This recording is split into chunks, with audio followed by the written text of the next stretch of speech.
Olá, eu sou o João Paulo e eu estou aqui hoje para explicar para você como funciona um if na linguagem de programação C.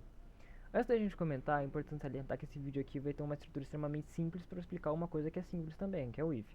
Então, se você já sabe como o if funciona, né, já tem domínio perfeito, esse vídeo talvez não seja para você e talvez você esteja buscando um conteúdo mais avançado que eu não posso oferecer. Então, vamos lá. Antes da gente começar a explicar como funciona o if, vamos explicar o que é um if. Então, como está escrito na primeira linha da tela, if é uma estrutura de tomada de decisão, ou seja, se verdadeiro ele permite a execução de um comando, se falso ele não faz nada. A gente tem no primeiro bloco, esse bloco aqui, ó, a explicação, né, da sintaxe do if. A gente vai ter que ter a palavra if, a palavra reservada a if, né, nada funciona sem ela. A gente vai ter uma condição aqui entre parênteses, e aqui a gente vai ter um comando finalizado por ponto e vírgula, como sempre na linguagem C. É importante salientar também que esse comando aqui só vai ser executado se essa condição for verdadeira, né? O if funciona nada mais como um se. Então, se essa condição igual a verdadeira, executar esse comando. A gente também tem o else, que é o se não, que funciona da seguinte forma. Caso uma condição não seja atingida, caso essa condição não, especificamente, não seja atingida, a gente vai ter execução do outro comando. Ele é um negativo, né? Ele é um anti-if, por assim dizer. Em termos de sintaxe, a sintaxe dele é bastante simples, né? A gente usa a palavra reservada else e a gente usa o comando depois. Aqui, se a gente está com uma tabulação pro meu gosto pessoal, a gente poderia não ter essa tabulação.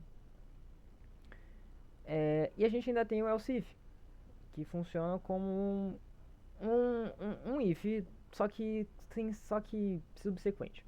Quando você tem uma estrutura de vários ifs com vários else ifs, é importante salientar também que caso uma das condições seja verdadeira e todas as outras falsas, somente o bloco onde a condição for verdadeira vai ser executado. Ah, como assim? Aqui no nosso exemplo, né, no nosso exemplo completamente genérico, a gente tem um if com uma condição, a gente tem um else if com uma condição 1, e aí todos aqui tem um comando, né, um comando 1 e depois o comando 2. Caso a condição não seja verdadeira, o comando será executado e todo o resto ignorado. Isso aqui não vai para o código. Caso essa condição 1 seja verdadeira, o comando 2 será executado. O comando e o comando 2 não serão executados, eles não vão para o código. E caso nenhuma das condições seja verdadeira, o comando 2, né, que está aqui no else, que eu já expliquei para vocês antes como funciona, vai ser executado. O else if também, né, ele tem que ter essa palavra, else if, né, são duas palavras reservadas que funcionam somente para esse caso. Então vamos para o exemplo. Aqui a gente tem um código extremamente simples, a gente tem duas variáveis, a variável A e a variável B, a valendo 1 e a B valendo 2. Nesse código aqui a gente não tem nenhum tipo de entrada nem nada, a gente tem só saída, tudo é feito aqui por dentro do código. Executando, a gente vai ter que... Ih, não executou.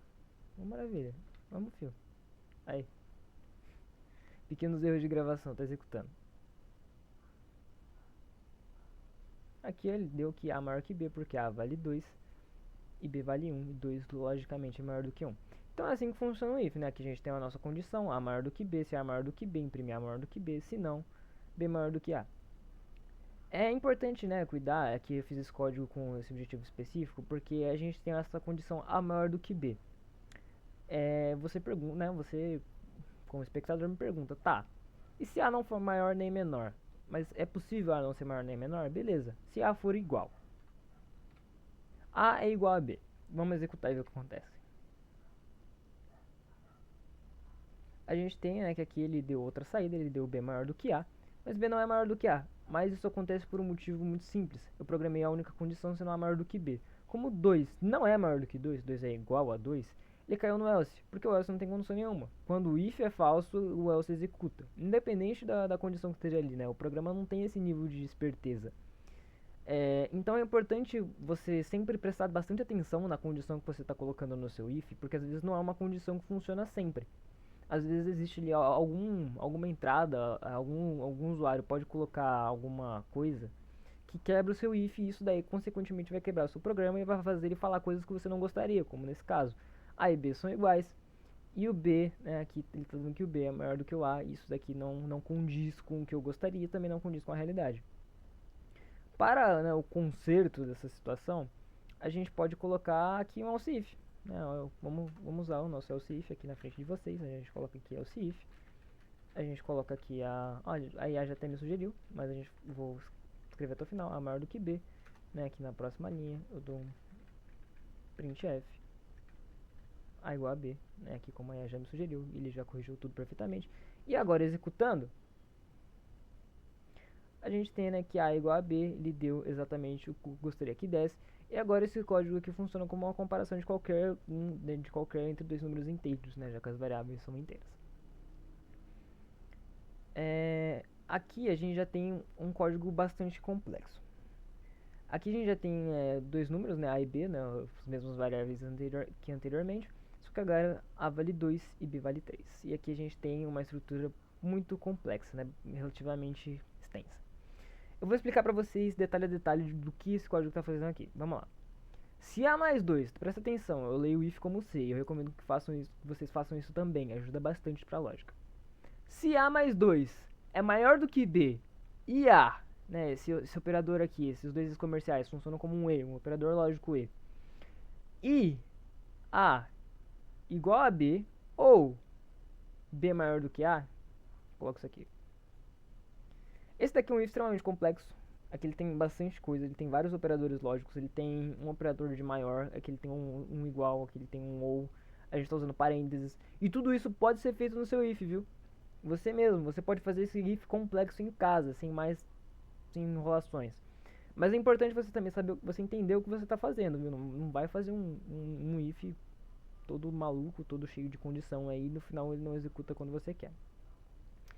Enfim, se A mais 2 é maior do que B, vamos avaliar essa condição aqui com as nossas variáveis já pré-estabelecidas. A é 2, B é 3, A mais 2 é 4 e 4 é maior do que B, a primeira condição foi satisfeita. Mas se vocês bem sabem, o operador E só dá verdadeiro quando as duas condições forem verdadeiras. Então, aqui a gente vai entrar nesse parênteses. E esse parênteses aqui, ele tem que retornar ou falso ou verdadeiro. Aqui a gente tem, né, dentro desse parênteses, a gente tem outra condição. A gente tem A igual a B. A não é igual a B, isso aqui é falso. E B maior do que A. B é maior do que A, né? B é 3. Então, esse ou aqui, ele retorna ou 1, né? Ele retorna verdadeiro. Porque um ou retorna verdadeiro quando qualquer uma das condições for 1, né? For verdadeira. No caso aqui a gente tem uma condição verdadeira ou outra condição que é falsa, então ele vai retornar 1. E aqui a gente tem um E para duas condições verdadeiras. Executando, a gente pode ver aqui, né, que ele lançou um A maior do que B, né? Ele exibiu exatamente tudo que eu gostaria que ele exibisse depois desse if complexo. E aqui a gente tem mais um detalhe, tá percebendo que esse printf aqui, né, esse A maior do que B tá entre chaves? Porque isso daqui é a declaração de escopo do if. Aqui no else a gente já tem um bloco de comandos, né, algo bem maior do que um comando só. E quando você vai fazer esse tipo de coisa, é muito importante você colocar chaves, porque elas declaram o escopo do if. E tudo que está dentro dessas chaves aqui será executado enquanto seu if for executado. No caso desse caso aqui um else, mas funciona para if também, funciona para vários outros tipos de operação. Aqui no else a gente já tem, né, uma operação, né, uma saída. Eu quero A maior do que B, ele faz A igual a B mais 1 e depois ele verifica mais uma vez. Essa daqui é importante falar para vocês também. Um if ele pode estar dentro de outro if, ele pode estar dentro de outro else. Isso daqui é completamente possível na linguagem de programação C, então aqui eu poderia ter vários ifs, um dentro dos outros. E aqui funcionaria também, ó, tá vendo que aqui ele está sem chaves? Aqui eu não tenho a declaração específica do que é o escopo, né? O compilador C já entende que o escopo do if é sempre a próxima linha, né? Ele lê um if, ele entende que a próxima linha é um bloco que vai ser executado dentro do if. E a seguinte não, quando não tem chave, tipo, se eu fizer outro printf aqui, pode ser A maior do que B de novo, ele vai executar somente esse daqui, ele não vai dar esse outro aqui também. A menos que eu coloque as chaves, aí ele vai fazer também. Mas eu não quero isso, né? Eu não preciso disso no meu código no momento. Então vamos mudar aqui, ó. Vamos colocar, sei lá, A igual a 1. Pronto, porque a primeira condição fica falsa. Eu já expliquei pra vocês como é que funciona. E ele vai cair no else. Vou mostrar pra vocês como é que funciona aqui. Aqui exatamente, ele caiu no else, né? Ele deu a primeira saída. Eu quero um A maior. Ele fez um A igual a B mais 1. Ele fez essa verificação de novo. É importante falar que ele fez duas verificações. Ele fez essa, viu que deu falso, e depois fez essa. E essa aqui deu verdadeiro, então ele executou este comando. Ele fez essa verificação e retornou para mim, né, A maior do que B, finalizando o meu programa. No mais era isso, eu acho que eu passei tudo que eu queria passar para vocês sobre os ifs, eu acho que eu expliquei tudo que tinha para explicar. Qualquer dúvida coloca aqui nos comentários. E é importante falar que tem um formulário na descrição, é super importante que vocês respondam esse formulário. Esse formulário é extremamente importante para mim porque ele é um formulário de coleta de feedback. É super importante que vocês respondam esse formulário, porque com esse formulário eu consigo saber quem está assistindo os vídeos aqui e também o que fazer em relação aos vídeos. Se tem um feedback, claro, né? Poder fazer uma análise e melhorar os meus vídeos futuros. É isso e tchau.